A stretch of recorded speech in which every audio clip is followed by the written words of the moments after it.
আকৌ যদি যাব লাগে শৰাই ঘাটলৈ, লুইত পাৰৰ ডেকা বন্ধু নেথাকিবাৰৈ,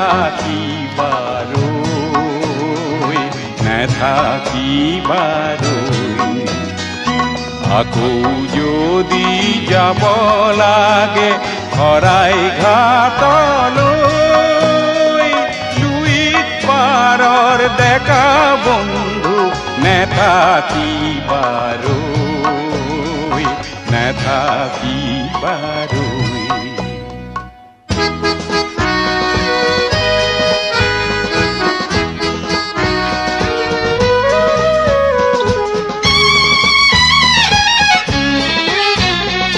থৌ কিবা থৌ বৰ